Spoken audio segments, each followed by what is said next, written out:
ദൈവത്തിന് സ്തോത്രം. അപ്പോസ്തലൻ പൗലോസ് റോമിലെ സഭയ്ക്കും അതുവഴി ലോകത്തുള്ള എല്ലാ സഭാംഗങ്ങൾക്കും നൽകുന്ന ഉദാത്തമായ ഒരു ഉപദേശം റോമാലേഖനം 12-ാം അധ്യായത്തിലുണ്ട്. അതിങ്ങനെയാണ്: എനിക്ക് ലഭിച്ചിരിക്കുന്ന കൃപയാൽ പ്രേരിതനായി നിങ്ങളോട് ഞാൻ പറയുന്നു, ഉള്ളതിലധികം മേന്മ ആരും ഭാവിക്കരുത്.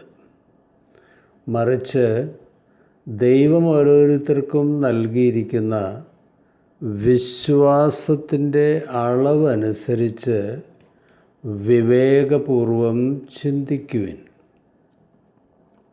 ഓരോരുത്തർക്കും പരിശുദ്ധാത്മാവ് നൽകിയിരിക്കുന്ന സ്പെഷ്യൽ ഗിഫ്റ്റ് എന്താണെന്ന് സ്വയം തിരിച്ചറിയണമെന്നും അതിൽ വൈദഗ്ധ്യം നേടണമെന്നുമാണ് അപ്പോസ്തലൻ ഈ വേദഭാഗത്ത് ഉപദേശിക്കുന്നത്. എനിക്കെല്ലാം സാധിക്കും, എല്ലാം സ്പെഷ്യലൈസ് ചെയ്യാനുള്ള അറിവും കഴിവുമൊക്കെ ഉണ്ടെന്ന അഹങ്കാരം ഉപേക്ഷിക്കണമെന്നും ദൈവം നൽകിയിരിക്കുന്ന താലന്തുകളുടെ പരിപോഷണത്തിൽ പ്രത്യേകം ശ്രദ്ധിക്കണമെന്നുമൊക്കെയാണ് അദ്ദേഹം ഓർമ്മപ്പെടുത്തുന്നത്. പരിശുദ്ധാത്മാ വരങ്ങളെപ്പറ്റിയുള്ള ഒരു ലിസ്റ്റ് റോമാലേഖനത്തിൽ പൗലോസ് അപ്പോസ്തലൻ വിവരിക്കുന്നുണ്ട്. 12-ാം അധ്യായം. നമുക്ക് ലഭിച്ചിരിക്കുന്ന കൃപയനുസരിച്ചുള്ള നമുക്കുള്ള ദാനങ്ങളും വ്യത്യസ്തങ്ങളാണ്. പ്രവചനവരം വിശ്വാസത്തിന് ചേർന്ന വിധം പ്രവചിക്കുന്നതിലും, ശുശ്രൂഷാവരം ശുശ്രൂഷ നിർവഹണത്തിലും, അധ്യാപനവരം അധ്യാപനത്തിലും, ഉപദേശവരം ഉപദേശത്തിലും നമുക്ക് ഉപയോഗിക്കാം. ദാനം ചെയ്യുന്നവൻ ഔദാര്യത്തോടും നേതൃത്വം നൽകുന്നവൻ തീക്ഷ്ണതയോടെയും കരുണ കാണിക്കുന്നവൻ പ്രസന്നതയോടെയും പ്രവർത്തിക്കട്ടെ. പൗലോസ് അപ്പോസ്തലൻ്റെ ഈ വരങ്ങളെക്കുറിച്ചുള്ള ലിസ്റ്റിലെ ഒരു വരം മാത്രം ലഭിച്ചവരുണ്ടാകാം, സംയുക്ത വരങ്ങൾ ലഭിച്ചവരും ഉണ്ടാകാം. ലഭിച്ചിരിക്കുന്ന താലന്തുകളും വരങ്ങളുമാണ് നമ്മൾ പരിപോഷിപ്പിക്കേണ്ടത്. ആത്മീയ മാർക്കറ്റിൽ ഹൈ റേറ്റിംഗുള്ള ചില വരങ്ങൾ അനുകരിക്കാനും അത് തനിക്കുണ്ടെന്ന് അഭിനയിച്ച് ആളാകാൻ ശ്രമിക്കുന്നതുമൊക്കെ തികച്ചും കാപട്യമാണ്. അതൊന്നും അധികകാലം നിൽക്കില്ല. റോമാലേഖനത്തിലെ വരങ്ങളുടെ പട്ടികയിൽ പറയുന്ന മറ്റുള്ളവരെ പ്രോത്സാഹിപ്പിക്കാനുള്ള വരം വളരെ ഉദാത്തമാണ്. The gift of encouragement. എല്ലാ ദൈവമക്കളും വാസ്തവത്തിൽ മറ്റുള്ളവരെ പ്രോത്സാഹിപ്പിക്കേണ്ടവരാണ്. എന്നാൽ ചിലർക്ക് ഈ പ്രത്യേക വരം സമർത്ഥമായി ദൈവം നൽകിയിട്ടുണ്ട്. കുറ്റം പറയാതെ, മുറിവേൽപ്പിക്കാതെ, അപമാനപ്പെടുത്താതെ പ്രസാദാത്മകമായി സംസാരിക്കാനുള്ള കഴിവ് ചിലർക്ക് ദൈവം ഔദാര്യമായി കൊടുത്തിട്ടുണ്ട്. അവർ മുറിവേറ്റ് തളർന്നിരിക്കുന്ന മനസ്സുകളെ പ്രോത്സാഹനത്തിൻ്റെ വാക്കുകൾ കൊണ്ട് ഉയർത്തെഴുന്നേൽപ്പിക്കും. വീണുപോയവർക്ക് പ്രത്യാശയിൽ അതിജീവിക്കാനുള്ള പ്രോത്സാഹനം നൽകും. ഇത്തരം സുഹൃതജന്മങ്ങൾ നമുക്കിടയിൽ ധാരാളമുണ്ട്.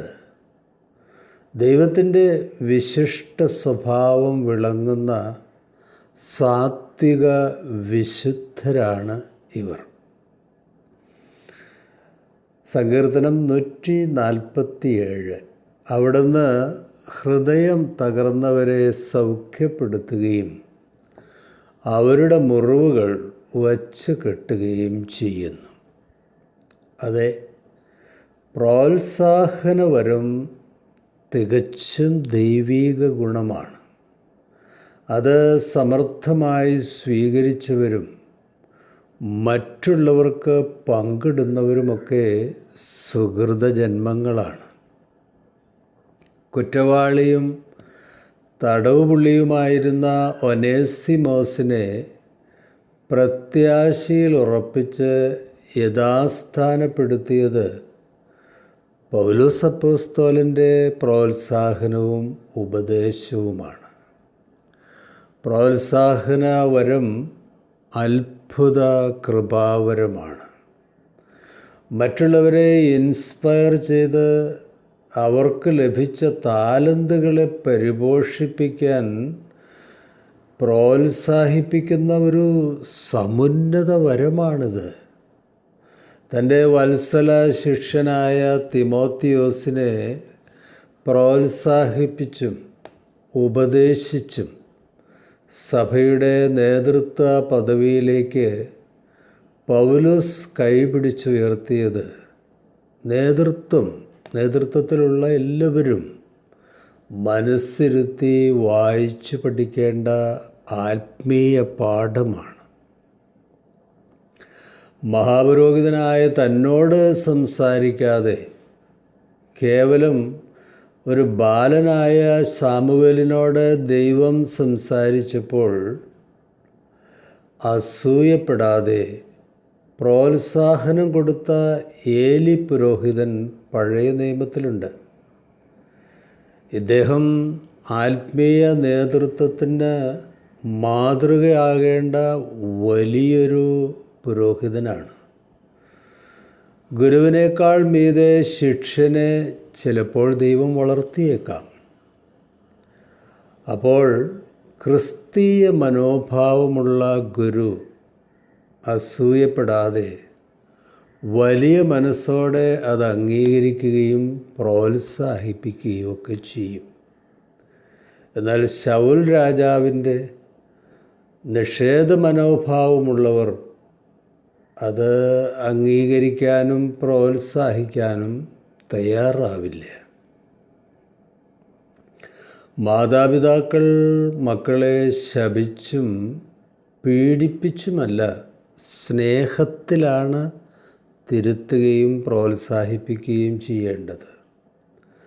ഇന്ന് നമ്മുടെ കുട്ടികളുടെ വീഴ്ചകളിൽ ക്ഷമയോടെ സ്നേഹപൂർവം തിരുത്തലും പ്രോത്സാഹനവുമൊക്കെ കൊടുത്താൽ വാർദ്ധക്യത്തിൻ്റെ അരിഷ്ടതയിൽ അവർ പ്രോത്സാഹനവും കരുതലും തിരിച്ചു തരും. അല്ലെങ്കിൽ പല്ലിന് പകരം പല്ലും കണ്ണിന് പകരം കണ്ണും തിരിച്ചു കിട്ടും. പരാതി പറഞ്ഞിട്ടൊന്നും ഒരു കാര്യവുമില്ല.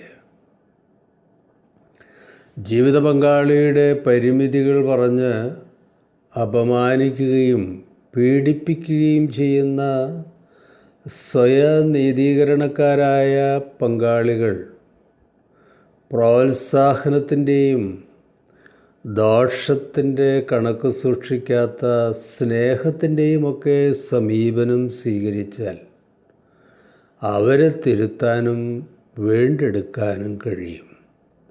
ദാമ്പത്യ സൗഹൃദം എന്നുമെന്നും വളർന്നുകൊണ്ടിരിക്കും.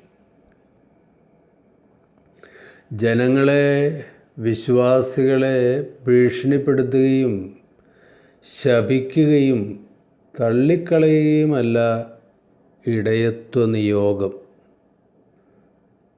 വീഴ്ച സംഭവിച്ച പത്രോസിനെയും തോമസിനെയും ക്രൂശിലെ കള്ളനെയുമൊക്കെ സ്നേഹകരങ്ങളിൽ പിടിച്ചുയർത്തി പ്രോത്സാഹനത്തിൻ്റെ വാക്കുകൊണ്ട് യഥാസ്ഥാനപ്പെടുത്തിയ ക്രിസ്തുവിൻ്റെ സമീപനമാണ് ഇടയന്മാർ അവരുടെ ഇടയത്വ ശുശ്രൂഷയിൽ ക്ഷമയോടും സഹനത്തോടും കൂടി സ്വീകരിക്കേണ്ടത്.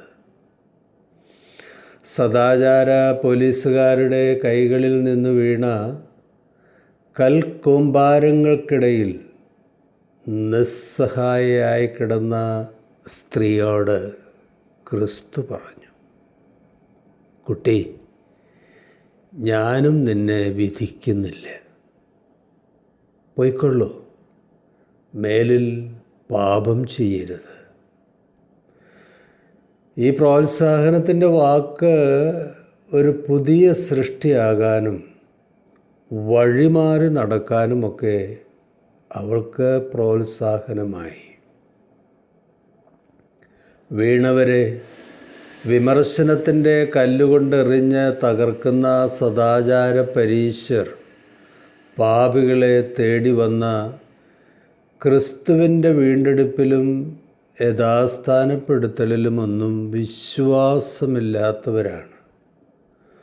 അവർ ഒരിക്കൽ വീണുപോയപ്പോൾ പ്രോത്സാഹനത്തിൻ്റെ കൈനീട്ടി പാപക്ഷമ നൽകി ക്രിസ്തു എഴുന്നേൽപ്പിച്ചതൊക്കെ അവർ മറന്നു കളഞ്ഞു.